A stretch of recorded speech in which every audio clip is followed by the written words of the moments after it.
이스라엘과 이방인들에게서 우리 주님께서 바울을 구원하여서 그들에게 보내면서 그 눈을 뜨게 하고 어둠에서 빛으로 사탄의 권세에서 하나님께로 돌아오게 하고, 그리고 죄 사함과 나를 믿어 거룩하게 된 무리 가운데서 기업을 얻게 하리라. 눈을 뜨게 하신 이유는 어둠에서 빛으로 사탄의 권세에서 하나님께로 돌아오게 하는 거다. 눈을 뜨게 하려고 하는 목적이. 그런데 그게 최종 목적이 아니라 뒤로 또 계속 이어져서 죄사함 얻게 하고, 그 다음에 기업을 얻게 하려고, 죄사함과 기업을 얻게 하려고, 어둠에서 빛으로 이동하고 사탄의 권세에서 하나님께로 돌아오게 하고, 그리고 얻는 게 있다는 거죠. 이게 그 눈을 뜨게 하신 하나님의 은혜인데, 여기 죄사함과 그 다음에 나를 믿어 거룩하게 된 무리 가운데서 기업을 얻게, 두 가지를 하는데, 뒤쪽이 이제 좀 문장이 길어서 앞쪽에 죄사함을 얻게 한다라고 하는 것은 짧게 금방 확인이 되는데, 이 예수 믿어서 거룩하게 된 무리 가운데서 기업을 얻게 한다, 이렇게 되어 있습니다. 기업을 얻는다라고 하는 말은 우리가 구약 성경에서 자주 아주 익숙한 개념이죠. 기업을 얻는다. 세상에서는 기업을 얻는다라고 하는 말이 없습니다. 세상에서는 기업을 얻는다, 기업을 세운다라고 하는 말도 없죠. 처음에 시작할 때는 조그만 가게를 열어서, 조그만 연구소를 차려서, 조그만 기획을 시작해서, 이렇게 해가지고 이제 점점 커져가지고 회사가 되고 기업이 되고, 그다음 대기업이 되고, 이게 이제 세상의 그 기업의 성장 과정인데, 무수하게 많은 기업들이 생겨나기도 하고 소멸되기도 하는 그런 것들을 볼 수가 있습니다. 그래서 그런데 그 기업을 얻게 하리라라고 하십니다. 기업을 얻게 하리라. 이건 정말 한 개인에게는 부담스러울 만큼 큰 축복이죠. 기업을 얻는다라고 하는 말. 여러분에게 만약 이 세상에서 가장 굴지의 대기업, 대만의 반도체 기업, 한국의 반도체 기업, 또 미국의 그런 포털 사이트, SNS를 운영하는 정말 거대 기업들, 러시아의 석유 재벌들, 아프리카의 그런 거의 국가급인, 보통 몇 나라를 합칠 만큼 큰 그런 이윤을 내는 어마어마한 기업을 하나님께서 오늘 이렇게 딱 주신다. 그러면 우리가 그 돈과 관련하여서, 영향력과 관련하여서 이거 어마어마한 복인 거죠, 사실은. 이거 기업을 얻게 한다라고 하는 이 개념 자체가 우리가 생각할 때, 그 기업이라고 했을 때 굉장히 큰 건데, 그런데 그 기업이 예수 믿어서 거룩하게 된 무리 가운데서 기업을 얻게 한다, 이렇게 되어 있습니다. 그러면 그 무리들 가운데서 무리들이가 아니라, 예수 믿는 교회가 아니라 구원받은 주의 백성이 기업을 얻게 하리라, 이렇게 되어 있지 아니하고, 구원받은 주의 백성 가운데서 기업을 얻는다, 이렇게 되어 있으니까 어떤 뜻입니까? 무리들 가운데서 기업을 얻는다라고 하는 말은 그 중에서 제일 잘한 놈한테, 한 명한테 몰아준다, 그런 표현일까요? 무리 가운데서라고 하는 말이, 성경에 이 가운데서라고 하는 말이 굉장히 자주 나오잖아요. 그런데 그 표현을 만약 이 중에서 경쟁해가지고 평생 몇 년 믿었느냐, 4대째냐 5대째냐, 내 인생 가운데서 언제 하나님의 기업을 받을 만큼 온 지구촌에 예수 믿는 사람들을 100명으로 봤을 때 나는 몇 번째라고 생각하십니까? 만약 이게 그런 경쟁을 통해서 얻게 되는, 무리 가운데서라고 했으니까 무리들한테 다 준다고 했으면 참 좋았을 텐데, 무리 가운데서 얻게 하리라라고 하니까 이게 경쟁심을 유발하는, 부추기는 그런 표현인가? 이 똑같은 이 말씀을 사도행전 20장에 에베소 장로들을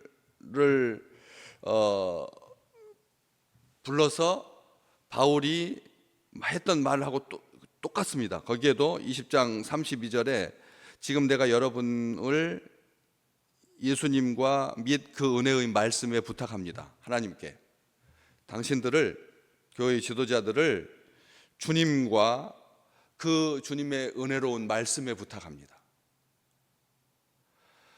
그 말씀이 여러분을 능히 든든하게 세우사 거룩하게 하심을 입은 모든 자 가운데서 기업이 있게 하실 것입니다. 이렇게 돼 있거든요. 거기도 그렇게 사도행전 20장에도 똑같은 말이죠. 거룩하게 하심을 입은 모든 자 가운데서 기업이 있게 하실 것입니다. 이렇게 되어 있어요. 그런데 거기 보시면 여기하고 오늘 본문 말씀하고 약간 다른 점이 예수 믿어 거룩하게 된 이렇게 되어 있는데 20장에서는 거룩하게 하심을 입은 이로 되어 있죠. 된과 입은으로 수동으로 되어 있다는 거.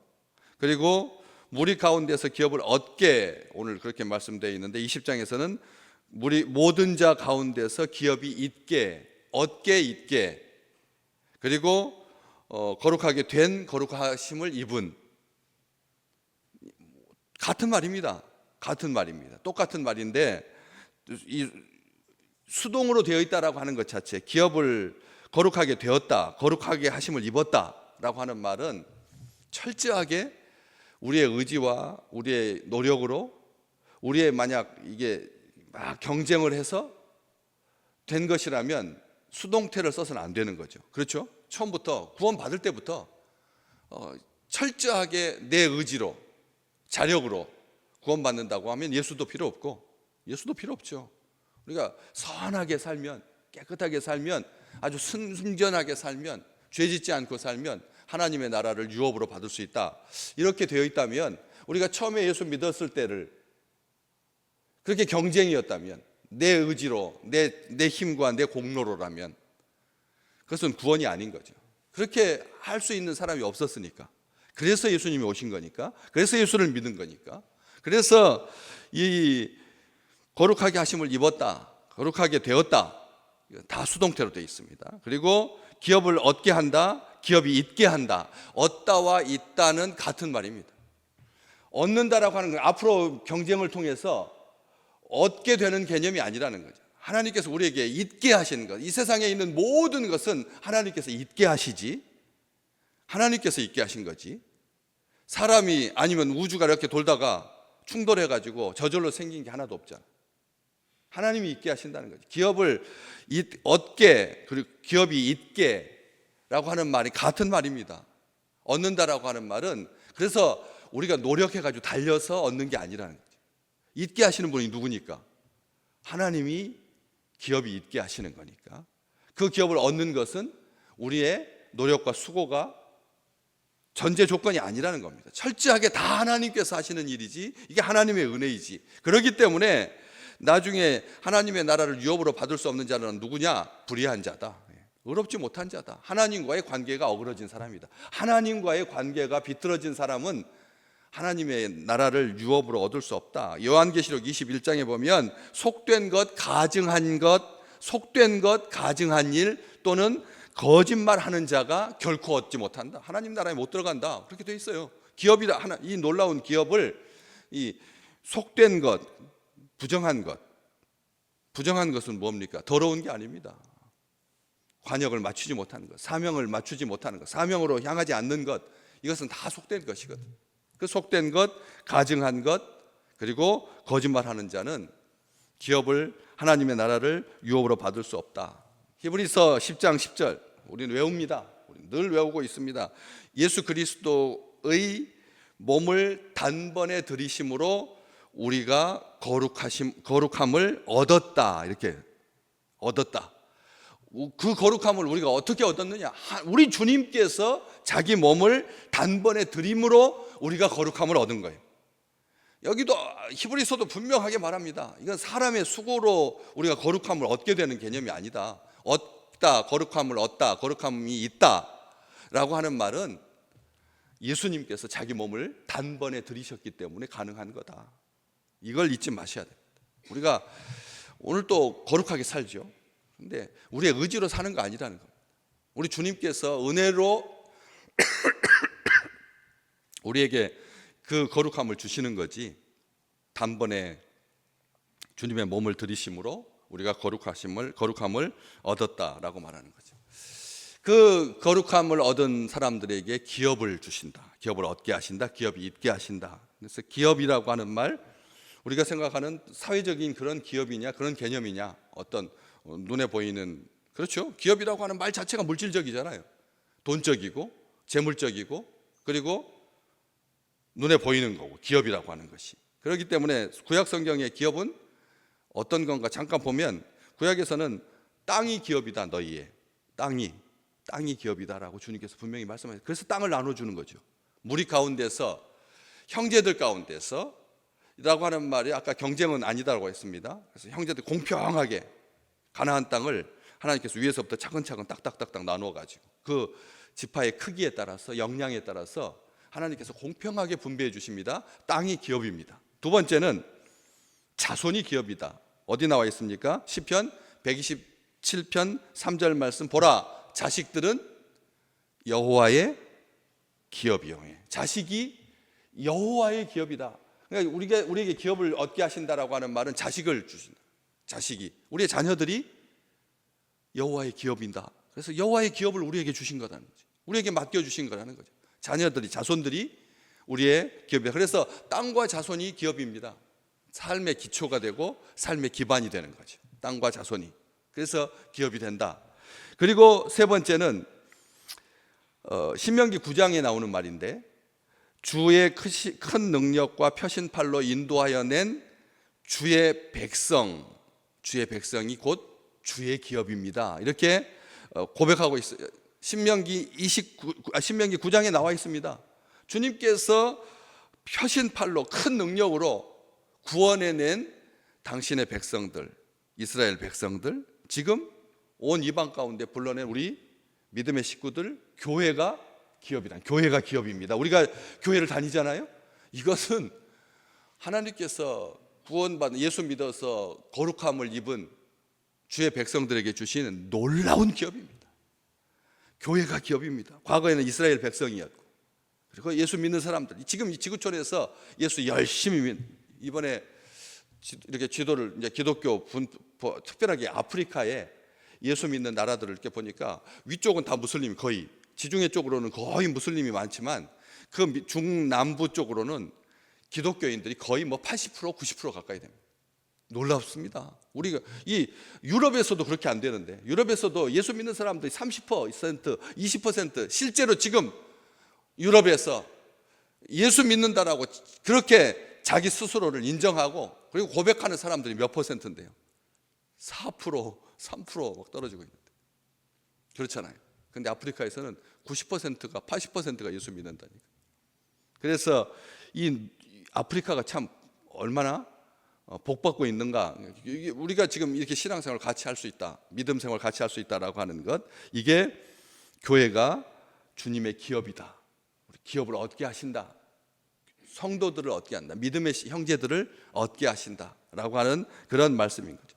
그래서 구약 성경 말씀을 토대로 이제 신약으로 봤을 때 이제 교회까지 왔는데, 하나님께서 그 기업을 얻게 하신다라고 하는 말은 그런 사람, 땅, 자손, 그리고 하나님과 화목하게 된 것, 기업을 얻는다라고 하는 말이 하나님의 나라를, 천국을 소유한다라고 하는, 그래서 하나님의 천국이 우리가 있게 하고 하나님의 천국을, 하나님의 나라를 얻게 하시는 그런 하나님의 그 은총 가운데서 하나님의 다스리심, 하나님과의 화목, 하나님과의 평화, 하나님과의 사귐, 하나님 안에 거함, 하나님 안에 사랑 안에 거하는 것, 이게 다 기업을 얻고 누리는 그런 삶인 거죠.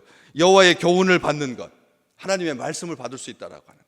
우리가 이렇게 같이 새벽에 같이 모여서 기도할 수 있다는 것, 주일날 예배를 드리고 3일 저녁에 온라인으로 성경 공부를 하고 또 소그룹으로 모이고 하는 게 교회의 일상적인 삶인 것 같아도 많은 교회들이 어려움을 겪지 않습니까? 그렇잖아요. 리더십의 문제를 가지고 그냥 부대껴 가지고 이렇게 평안하게 주의 말씀을 매주 규칙적인 시간에 새벽마다 깨어나서 일어나서 그 다음에 월정 기도로, 금요 저녁 기도로 이렇게 모여서 은혜 받을 수 있는 게, 이게 모든 교회가 다 누리는 게 아니라는 거예요. 모든 가정이 다, 개인도 마찬가지잖아요. 우리도 우리의 건강이 흐려지면 그렇잖아요. 병원에 입원하면 갑자기 딱 병원에 입원해가지고 남편과 아내가 같이 2주간이 지나고 같은 병원에 입원할 수가 없어서 또 남편은 또 다른 병원으로 또 옮겨야 되고, 그런 일들이 생기면 우리가 영상으로 보던 영상으로 하나님께 기도하던 그런 시간들도 우리 일상적이지 않다는 거죠. 이게 은혜인 거지 않습니까? 이게 놀라운 축복인데, 그 하나님의 교훈을 받는, 그리스도 안에 거하는 더 놀라운 복은, 이 기업이 나중에 이제 마지막 때 아모스 9장 12절에 나오는데, 에돔의 남은 자와 내 이름으로 일컫는 만국을 기업으로 얻게 하리라. 만국을 하나님께서 우리에게 주실 거다. 그러니까 이게, 그걸 경영하려면 우리가 어떻게 해야 돼요? 만국을 경영하려면 교회는 어떻게 해야 됩니까? 선교하는 거죠. 그래서 만국을 기업으로 얻으려면 가서 통치하고 하나님의 통치가 이루어질 수 있도록, 하나님의 경영이 이루어질 수 있도록 만국을 우리에게 주셨으니, 이 시대가 얼마나 은혜로운 시대인지, 같이 예수 믿고 그리고 만국을 경영할 수 있도록 하나님께서 우리에게 주신 겁니다. 하나님께서 에덴 동산을, 하나님의 나라를 아담과 하와에게 주셔서 다스리고 정복하고 풍성하게 누리게 하신 그 하나님의 놀라운 복을 지금 우리가 누리고 있는 겁니다. 이게 은혜 중에 은혜인 거죠. 은혜 중에 은혜라고 하는 것이죠.